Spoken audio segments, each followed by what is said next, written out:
Hello students, इस video में हम एक बहुत इंपॉर्टेंट क्वेश्चन डिस्कस करेंगे।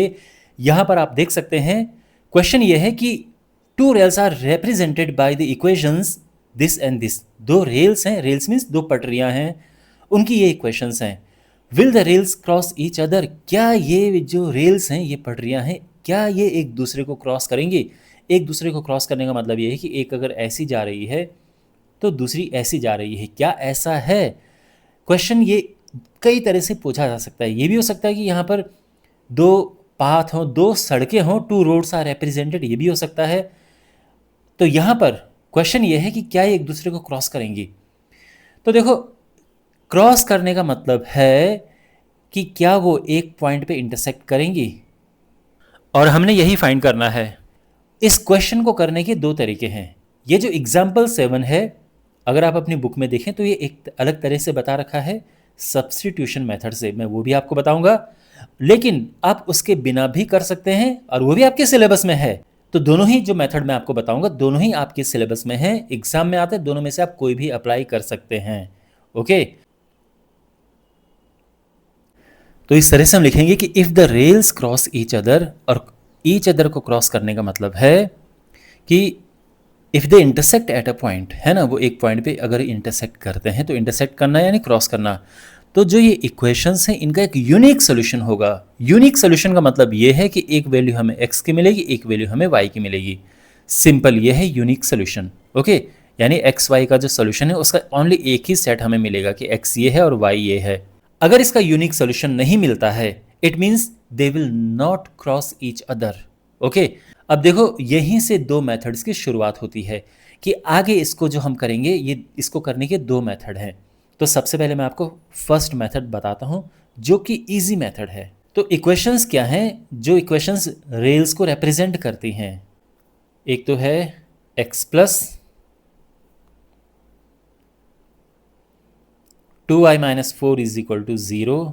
दूसरी इक्वेशन है 2x plus 4y minus 12 is equal to 0। अब देखो, क्या बताना है हमने कि क्या ये इंटरसेक्ट करेंगी या नहीं करेंगी, यानी क्या इसका यूनिक सोल्यूशन है या नहीं है। तो इसके लिए हम क्या करते हैं, आपको पता होगा कि यूनिक सोल्यूशन है, नो सोल्यूशन है। इसके लिए हम इनके कोफिशिएंट्स का रेशियो फाइंड करते हैं ना। तो a1 अपॉन a2 ये फाइंड करेंगे, फिर b1 upon b2, c1 upon c2, और देखेंगे कि क्या कंडीशन बन रही है। a1 अपॉन a2 क्या है, यहाँ पे x के कोफिशिएंट्स का रेशियो, यानी 1 अपॉन 2। b1 अपॉन b2 क्या है, y के कोफिशिएंट्स का रेशियो, यानी 2 अपॉन 4। इसको अगर आप काटेंगे तो ये भी 1 अपॉन 2 ही मिलता है। एंड c1 अपॉन c2 क्या होता है, जो कांस्टेंट टर्म्स है उनका रेशियो, तो -4 अपॉन -12, और इसे काटेंगे तो ये भी 1 अपॉन 3 मिल जाएगा। ये दोनों एक जैसे हैं, बट ये एक जैसा नहीं है। तो पहली बात तो ये है कि जैसा हमने देखा कि ये इक्वल आ रहे हैं, तो ये तो पॉसिबिलिटी ही खत्म होगी कि वो एक दूसरे को इंटरसेक्ट करेंगे, क्योंकि इंटरसेक्ट करने में, यानी यूनिक सोल्यूशन वाला जो केस होता है, जिसमें एक वैल्यू हमें x की मिलती है, एक वैल्यू y की मिलती है, उसमें ये इक्वल नहीं होते हैं। अब ये इक्वल हैं, तो इसके बाद हमारे पास कौन सी पॉसिबिलिटी बचती है कि क्या वो एक दूसरे के ऊपर जा रही हैं, जिसको हम कोइंसिडेंट कहते हैं, और या फिर क्या वो पैरेलल है। अब ये देखने के लिए हम इसको आगे देखते हैं। तो यहाँ पर ये तो इक्वल हैं, अगर ये भी इक्वल होता तो फिर ये एक दूसरे के ऊपर जाते, यानी कोइंसिडेंट होते, बट ये इक्वल नहीं है, तो यानी ये पैरेलल वाला केस है। तो हम यहाँ पे लिखेंगे कि since a1 upon a2 is equal to b1 upon b2 but is not equal to c1 upon c2, क्योंकि ये सिचुएशन है ना, यहाँ पे ये दो इक्वल है और ये नहीं है। Therefore, the pair of equations has no solution. It means rails are parallel to each other and they will not cross each other. Understand? तो हम लिखेंगे कि because ये situation है, therefore the pair of equations has no solution. ये no solution वाला case होता है, कोई भी सोल्यूशन नहीं है। कोई भी सोल्यूशन होने का मतलब ये है कि जो लाइंस हैं वो कभी भी एक दूसरे को नहीं काटेंगी, और कभी भी एक दूसरे को नहीं काटने का मतलब पैरेलल होना है। Means the rails are parallel to each other, that is they will not cross each other. Okay, और ये हमने फाइंड किया है इस मेथड से। तो ये हमारा पहला मेथड है।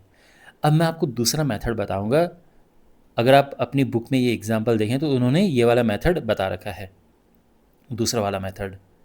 लेकिन एग्ज़ाम में अगर क्वेश्चन आता है तो आप कोई भी मेथड अप्लाई कर सकते हैं।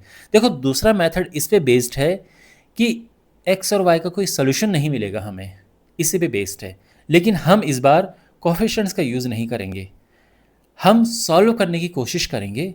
हमारे पास इक्वेशंस क्या हैं, देखो ये हमारे पास इक्वेशंस हैं और हम इक्वेशंस को सॉल्व करने की कोशिश करेंगे। जैसे मैंने कहा था ना कि भाई अगर रेल्स एक दूसरे को इंटरसेक्ट करेंगे एक पॉइंट पे तो डेफिनेटली इसका एक यूनिक सोल्यूशन मिलेगा। हमें एक एक्स की वैल्यू मिलेगी, एक वाई की वैल्यू मिलेगी, इसको हम कहते हैं यूनिक सोल्यूशन। तो हम इसको अब इस तरह से करने की कोशिश करेंगे कि सीधा सॉल्व करके देखते हैं क्या हमें इसका सोल्यूशन मिलता है, यूनिक सोल्यूशन। ओके, तो यहाँ पर सबसे पहले तो इन इक्वेशंस को थोड़ा दूसरे तरह से लिख देते हैं।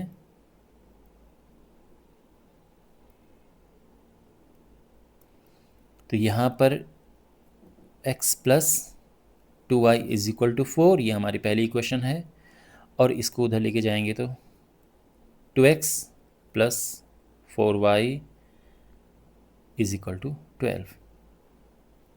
तो थोड़ा इस वे में हमने लिख दिया है। यूजुअली जब हम इक्वेशंस को सॉल्व करते हैं और इसमें हम यूज़ कर रहे हैं सब्स्टिट्यूशन मेथड, तो जब हम सब्स्टिट्यूशन मेथड से सॉल्व करते हैं तो इस तरह से इक्वेशंस हो ईजी रहता है।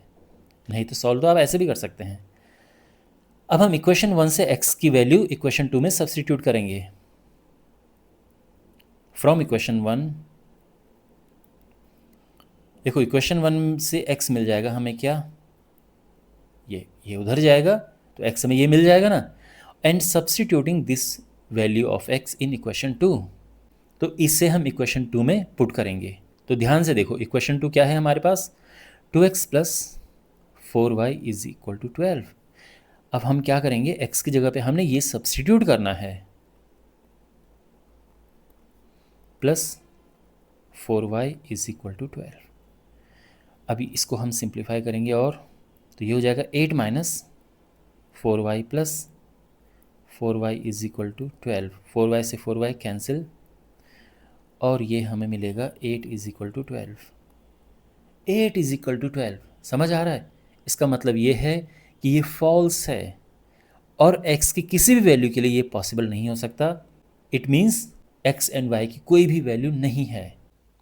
तो इस तरह से हम लिखेंगे अपना फाइनल जो स्टेटमेंट है कि 8 इज़ नॉट इक्वल टू 12, ये इक्वल नहीं है, which is a false statement. Therefore the equations do not have a solution. तो इक्वेशंस जो हैं, जो ये वाली इक्वेशंस हैं, और ये इक्वेशंस क्या हैं, ये वही इक्वेशंस हैं जो रेल्स हैं। मतलब रेल्स अगर स्ट्रेट लाइन ऐसी है तो इसकी एक अपनी इक्वेशन है, दूसरे रेल की भी अपनी एक इक्वेशन है। एंड बिकॉज इनका कोई सोल्यूशन नहीं है, तो सोल्यूशन नहीं होने का मतलब ये कि एक दूसरे को काट नहीं रही है, क्योंकि जिस पॉइंट पे कटती हैं वहाँ पे सोल्यूशन होता है। So the rails will not cross each other. I hope आपको समझ आया होगा। देखो ये दूसरा मेथड था सब्स्टिट्यूशन वाला मेथड, और पहले हमने किया था इसको कोफिशिएंट्स वाले तरह से। एग्जाम में आता है, आप कोई भी अप्लाई करें, अगर स्पेसिफिकली दिया है कि इसको सब्स्टिट्यूशन से करो फिर तो आपको ये मेथड टू अप्लाई करना है। अगर कोई ऐसा मेंशन नहीं है आप कोई भी अप्लाई कर सकते हैं। मुझे पर्सनली ये लगता है कि फर्स्ट मेथड ज़्यादा ईजी है, बाकी आपकी चॉइस से कोई भी आप यूज़ कर सकते हैं। तो मुझे उम्मीद है कि आपको ये क्वेश्चन अच्छे से समझ आया होगा।